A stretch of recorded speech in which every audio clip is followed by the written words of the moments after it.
여러분 예전에 2% 부족할 때라는 제품의 광고가 기억나십니까?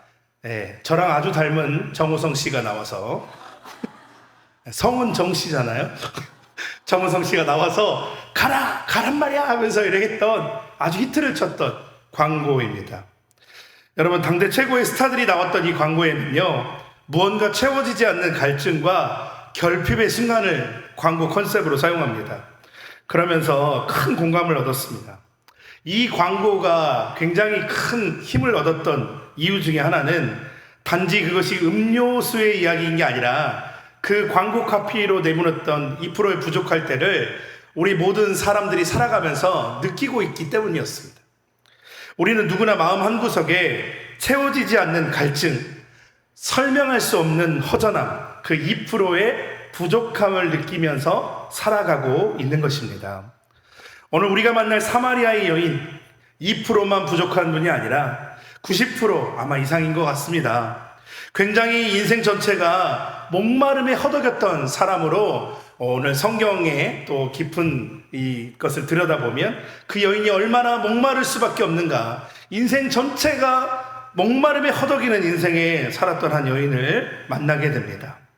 그녀는 그 갈증을 해결하기 위해서요, 그 더운 시간에 남들은 다 지쳐서 나오지 않는 그 시간에 홀로 나와서 우물을 떴던 사람이었습니다. 여러분 알다시피 이 여인에게는 6명의 남자가 있었죠. 네. 이것을 가지고도 좀 신학적으로도 여러 가지의 의미가 또 있지만 오늘 보면서 아무튼 그만큼 이 여인은요 굉장히 목마름이 있었던 그런 여인이었습니다. 여러분 그래서 그 우물을 늘 기르러 왔습니다. 남들이 볼까봐, 남들이 잘 나오지 않는 시간에, 그 더운 시간에 우물을 기르러 왔습니다. 그러나 그 우물 아무리 마시고 마셔도 그 우물은 그녀의 갈증을 해결해 주지 못했습니다. 세상이 우리에게 줄 수 있는 최고의 만족, 여러분 물 중에 요즘 보니까 알프스 만년설을 녹여서 만들었다는 물이 있어요. 한 5만 원 하더라고요. 예, 어떤 유튜버가 그것으로 라면을 끓여 먹어서 제가 알았습니다. 5만 원짜리 물로 라면은 진라면 끓여 먹고, 네, 굉장히 비싼 라면인데. 그런데 여러분 정말 우리가 세상에서 경험하려고 하는 최고의 만족을 어쩌면 우리가 그 물로 본다면, 그녀는요 평생 흙탕물을 마시면서 살아온 것 같은 인생이었어요. 아무리 마셔도, 아무리 우물에 물을 떠서 마셔도 그녀의 근본적인 갈증은 해결되지 않았다는 것입니다. 그런데 그 흙탕물 같은 인생 한복판으로 한 분이 찾아오십니다. 그 어떤 프리미엄 생수와 비교할 수 없는 완전히 새로운 차원의 생수를 주시겠다고 약속하십니다. 여러분 우리는요 우연히 예수님을 만났다고 생각할 수도 있습니다. 그러나 정말 그렇습니까? 오늘 오전에도 또 목사님께서, 설교하셨던 목사님, 김정희 목사님께서 우연이라는 게 없다라고, 에이 재수없어 막 이러면서 했잖아요.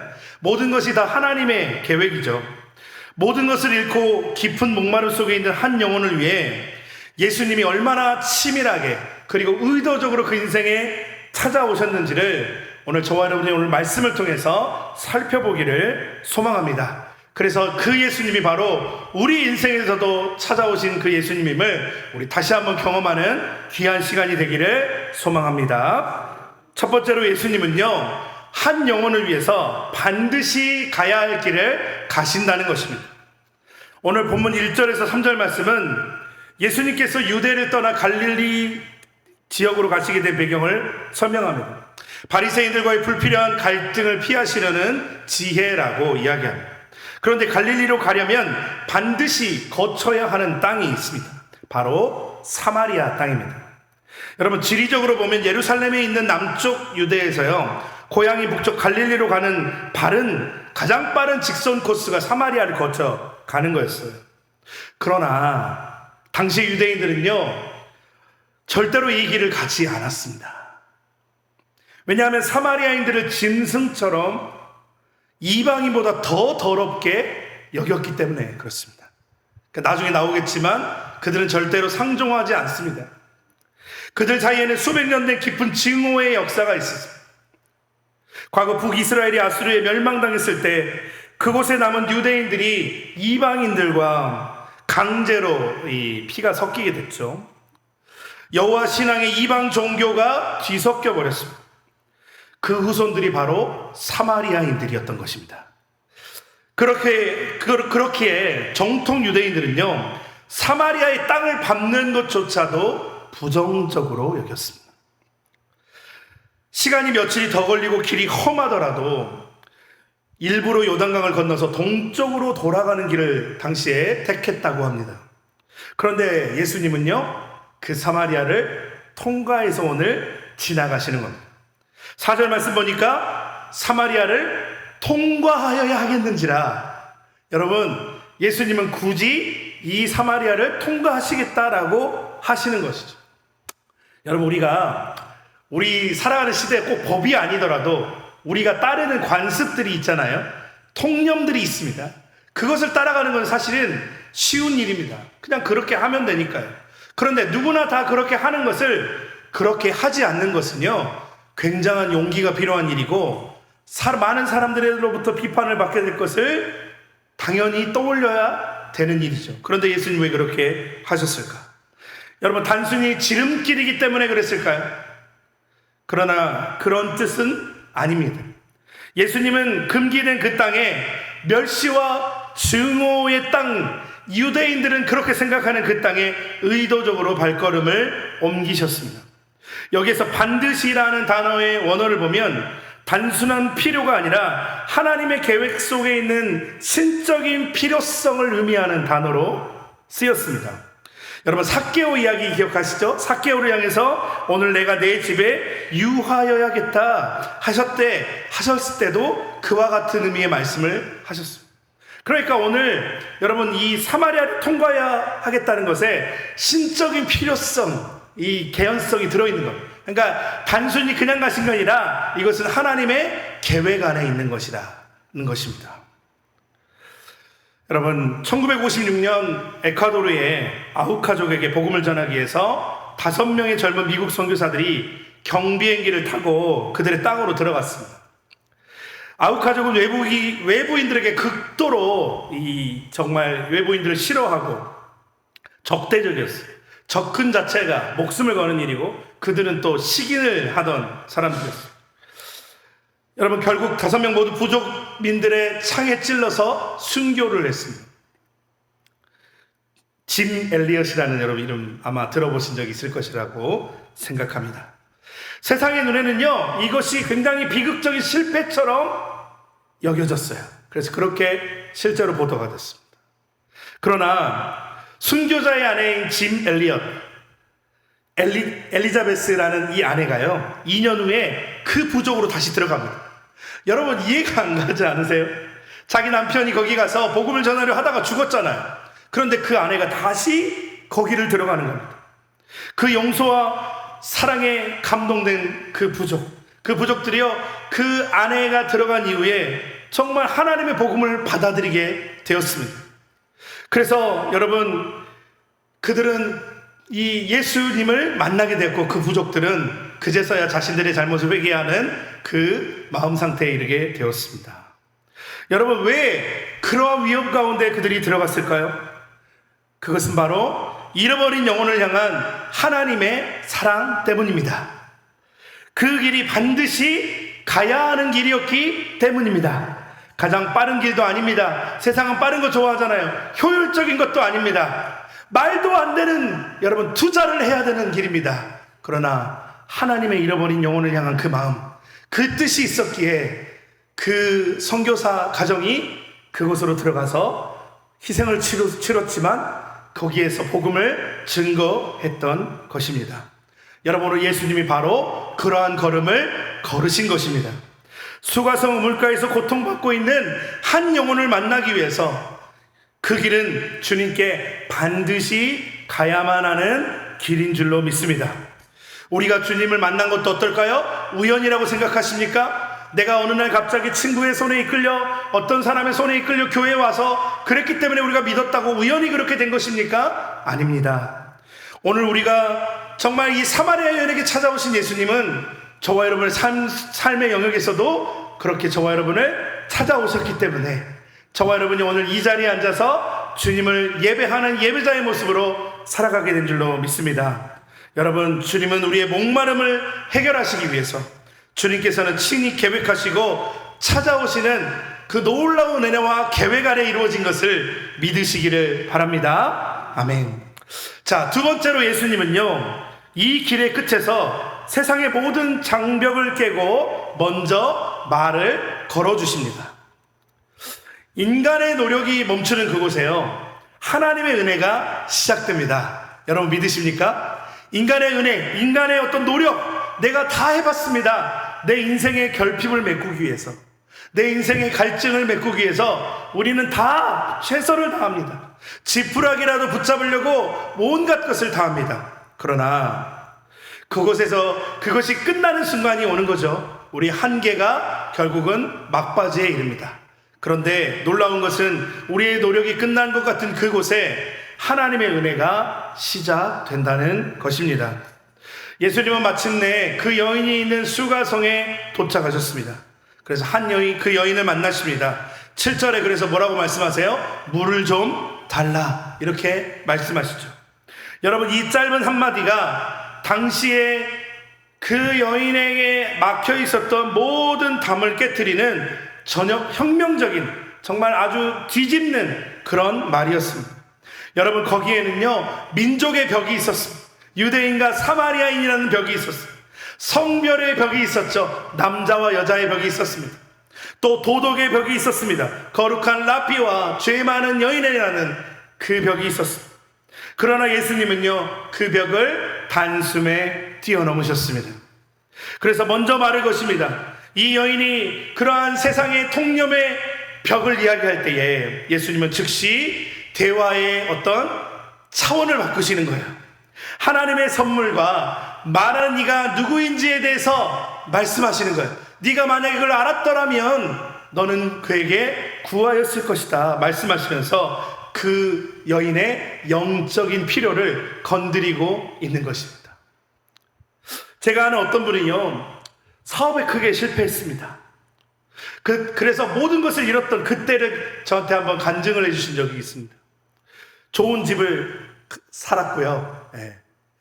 제가 사는 지역이 그런 평수가 없는데 거의 100평이 넘는 그런 집에서 사셨고, 또 좋은 차를 여러 대를 가지고 계셨고, 주변에 따르던 사람들이 많았습니다. 그런데 그분이 망하니까, 사업이 망하니까 한순간에 다 사라졌습니다. 빚독촉에 시달리면서 도망다니셨고요.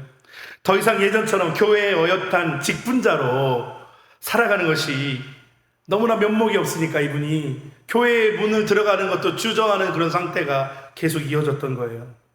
나는 실패자다. 나는 하나님도 나를 외면 버리실 것 같다. 하나님도 나를 싫어하실 것 같다. 그는 그렇게 교회와 세상으로 담을 쌓고 깊은 절망 속에 있었다고 합니다. 그러던 어느 날 새벽, 사람들이 아무도 보지 않는 텅 빈 새벽에 교회에 나와서 혼자 엎드렸습니다. 그때 기도하는 가운데 그런 마음속에 하나님께서 그런 말씀을 하시는 것 같았어요. 아들아, 나는 내가 가진 것을 보고 너를 부른 적이 없단다. 나는 내가 이룬 성공 때문에 너를 사랑한 적이 없다. 나는 그냥 너이기 때문에 너를 사랑한단다. 이렇게 말씀하셨다는 거예요. 그리고 나서 그분이요 그 음성 앞에서 펑펑 울면서 자신도 모르게 쌓았던 성공도 실패도 자신도 모르게 쌓아왔던 그 벽을 다 무너뜨리게 되었다라고 고백했습니다. 여러분, 정말 제가 그 말씀을 들으면서 참 저도 감동받았던 것 같습니다. 예수님께서 하시는 일은 바로 이것입니다. 주님은요 저와 여러분의 통장 잔고를 보지 않으세요. 마이너스일 수도 있고 적을 수도 있지만 주님은 그런 거 보지 않으십니다. 또 우리의 사회적 지위나 외모를 보지 않으세요. 다이어트 좀 실패하면 어떻습니까? 여러분도 저를 그렇게 다 보고 계시잖아요. 좀 어떻습니까? 여러분, 내가 좀 주름이 있고 좀 외모가 어떠면 어떻습니까? 세상은 그렇게 우리를 평가할지 몰라도 주님은 그런 것으로 우리를 판단하지 않으십니다. 세상이 우리에게 붙이는 성공의 기준, 그런 실패의 기준을 주님은 판단하지 않으십니다. 주님은 그 모든 세상의 장벽을 넘어서 상처있고 목마른 우리의 영혼의 중심을 보고 오늘도 우리에게 다가오시는 분이십니다. 내가 너를 안다라고 말씀하시고 내가 너의 목마름을 채울 수 있는 분이다라고 다가오시는 분임을 기억하시기 바랍니다. 세 번째로 예수님은요, 그 만남의 목적은 무엇이냐? 영원히 목마르지 않는 생수라고 하시는 것입니다. 여러분, 이처럼 모든 장벽을 깨고 찾아오신 예수님께서 주려는 하나님의 그 선물은 무엇입니까? 여러분, 나니아 연대기라는 아주 유명한 영화로도 계속 나왔던 그 책의 저자는 C.S. 루이스입니다. 네, C.S. 루이스. 얼굴도 잘생기신 것 같아요. 네, 아주 영화 배우처럼. 근데 이분은 굉장히 세상이 줄 수 있는 모든 지적인 쾌락을 추구했던 원래는 무신론자였어요. 여러분 아시다시피 그 나니아 연대기가 예수님을 모티브로 해서 만든 소설인지 아시죠? 그래서 그걸 영화로도 만들었어요. 그래도 굉장히 유명한 이야기이고 이분이 저술한 책들은요, 당대 정말 베스트셀러입니다. 그런데 이분이 원래는요, 무신론자였어요. 하나님을 믿지 않았어요. 지식으로 충만한 분이었습니다. 그 인생의 의미와 기쁨을 찾기 위해서 고전 문학과 철학과 신화의 깊은 세계를 탐구하고 다니던 분이었습니다. 그런데 그는요, 무언가 채워지지 않는 갈증이 있었어요. 그 어떤 글을 보면 그분이 그것을 조이라고 불렀다고요. 그 조이, 자기의 채워지지 않는 갈증을 늘 찾았다고 합니다. 그런데 여러분, 세상의 모든 지식이라는 우물을 다 팠는데도 그 갈증이 해결되지가 않는 거예요. 그리고 그가 마침내 성경 말씀을 읽었을 때 예수 그리스도를 인격적으로 만나게 됩니다. 그리고 자신이 평생 찾아 헤매던 그 조이라고 불렀던 그 갈증이, 그 실체가 바로 하나님이셨다는 것을 깨닫게 됩니다. 그래서 여러분, 그토록 찾아 헤매던 그는 자신에게 즐거움을 주는 그 기쁨의 근원을 찾게 되었다고 고백합니다. 세상의 지식이라는 우물에서는 결코 맛볼 수 없는 영원히 목마르지 않는 생수를 발견한 것입니다. C.S. 루이스가 발견한 이것이 오늘 예수님께서 사마리아 여인에게 그리고 우리 모두에게 주시는 하나님의 선물입니다. 14절에 그 만남의 최종 목적이 나오죠. 우리 함께 14절 말씀을 읽어보실까요? 시작. 내가 주는 물을 마시는 자는 영원히 목마르지 아니하리니 내가 주는 물은 그 속에서 영생하도록 솟아나는 샘물이 되리라. 아멘. 여러분, 이 말씀 속에는요, 세상의 물과 근본적으로 다른 이 주님이라는 생수가 주시는 세 가지의 놀라운 특징이 있습니다. 첫 번째는 이 생수가 밖에서가 아니라 안에서 역사한다는 것입니다. 여러분, 세상의 모든 만족은 어디에서 이루어집니까? 밖에서 이루어지죠. 돈이나 성공이나 사람들의 인정, 끊임없이 우리가 늘 헤매이면서 찾아다니고 길러 올려야 되는 물이에요. 그런데 그것은요, 마를 수도 있고 빼앗길 수도 있고 마셔도 어떻습니까? 금방 갈증을 느낍니다. 그래서 여러분, 부자들이 행복할 것 같은데 이상하게 여러분, 돈이 많은 부자들도 어떻습니까? 갈증을 느낍니다. 계속해서 또 더 큰 돈, 더 큰 재물을 벌기 위해서 얼마나 그런 힘겨운 삶들을 살아갑니까? 그러나 예수님이라는 생수는 다릅니다. 주님은 우리 안에 새로운 샘의 근원을 심어주시는 것입니다. 바로 성령 하나님이 우리 안에 내주하시는 것입니다. 아멘. 여러분, 그 샘이 정말 그 어느 것과도 비교할 수 없는 샘인데, 그것이 바로 두 번째 특징인데, 이 생수는요, 일시적이 아니라 영원하다는 것입니다. 여러분, 예수님은 영원히 목마르지 않으리라고 말씀하세요. 여러분, 세상에 그런 물이 있습니까? 아무리 우리가 취하고 취해도 여러분, 우리는 그 목마름을 이길 수가 없잖아요. 그런데 우리 안에 내주하시는 성령께서 마르지 않는 은혜의 샘이 되셔서 우리를 영원토록 만족시키시는 그 샘으로 솟아나신다는 것입니다. 세 번째는 이 생수는요, 조건적이 아닙니다. 세상이 주는 샘물은 어떻습니까? 조건이 맞아야 됩니다. 값어치를 지불해야 됩니다. 내가 그것을 지불해야 되는 것입니다. 그런데 여러분, 이 주님이 주시는 샘물은요, 값없이 주시는 선물입니다. 요한복음 7장 37절에 예수님은 뭐라고 하십니까? 누구든지 목마르거든 내게로 와서 마셔라, 이렇게 말씀합니다. 이사야서 55장 1절의 약속에서는요, 돈 없이 값없이 와서 영원한 만족을 얻으리라고 말씀하시죠. 포도주와 젖을 사라. 사랑하는 성도 여러분, 저와 여러분은 지금 어디에서 물을 깃고 계십니까? 여전히 세상의 마른 우물가에서 조건을 맞추기 위해서 끊임없이 노력하고 두레박질을 하면서 지쳐 쓰러져 있지는 않으십니까?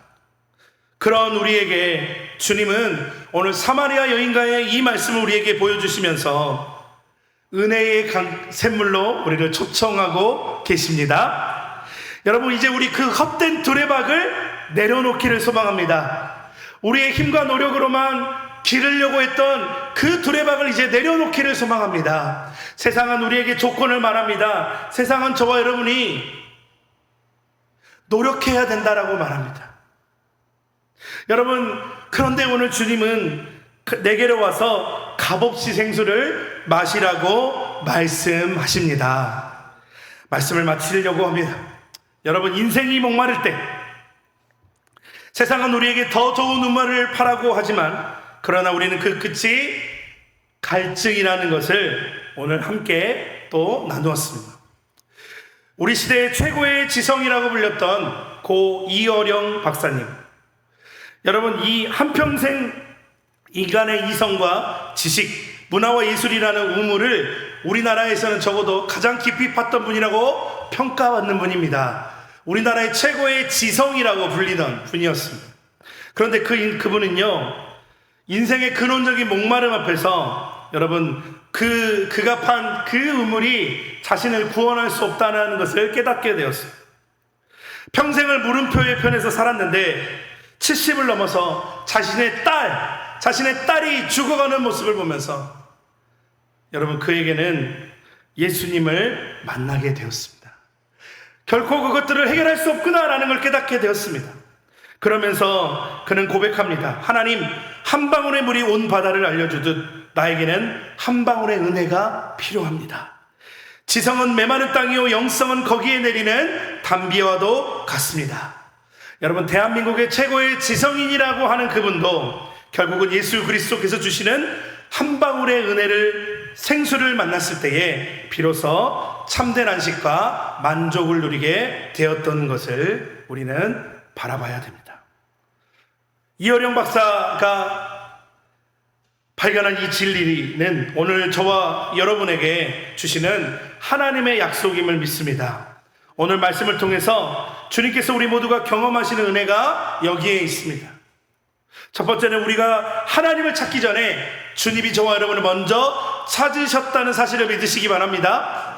여러분, 우리가 주님을 만나려고 노력하기보다 더 먼저 하나님은 저를 계획하시고 저와 여러분을 만나시고 저와 여러분에게 함께하여 주셨습니다.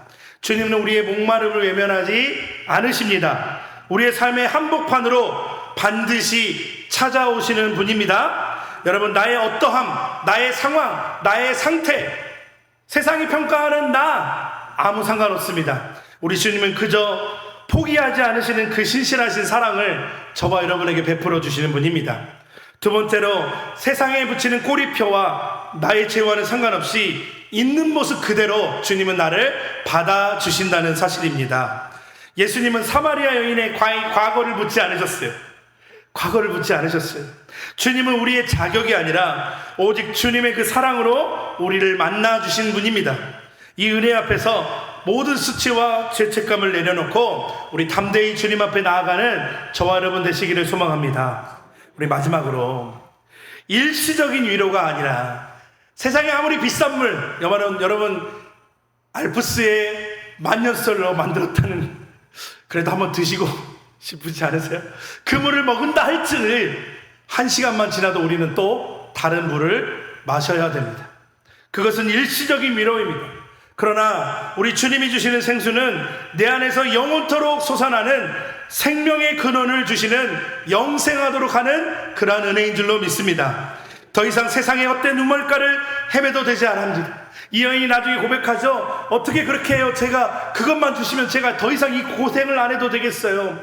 여러분, 우리 그 주님이 주시는 그 생명의 근원을 맛볼 때에 우리 또한 더 이상 헛된 우물가를 헤매지 않아도 되는 참된 만족과 자유가 저와 여러분에게 함께할 줄로 믿습니다. 사랑하는 성도 여러분, 오늘 이 세 가지 은혜가 바로 예수님께서 저와 여러분에게 주시고자 하는 생수입니다. 이 생수는 멀리 있는 것이 아니죠. 지금 이 시간 여러분, 주님은 여전히 우리의 마음을 두드리며 말씀하십니다. 내가 주는 물을 마셔라. 내가 너의 영원한 만족이 되어 주시겠다고 말씀하십니다. 여러분, 이제 우리 함께 이 찬양을 함께 드리고 기도하고 마치겠습니다. 우물가의 여인처럼 이 본문이 나오면 늘 함께 등장하는 찬양입니다. 여러분, 이 가사의 고백이 오늘 저와 여러분이 고백이 되어서 더 이상 세상의 헛된 우물가에서 우리 헛된 우물을 깃지 말고 우리 예수님이라는 그 생명의 근원에 날마다 우리에게 주신 그 은혜를 만끽하면서 그 은혜를 맛보며 살아가는 저와 여러분 되시길 소망합니다.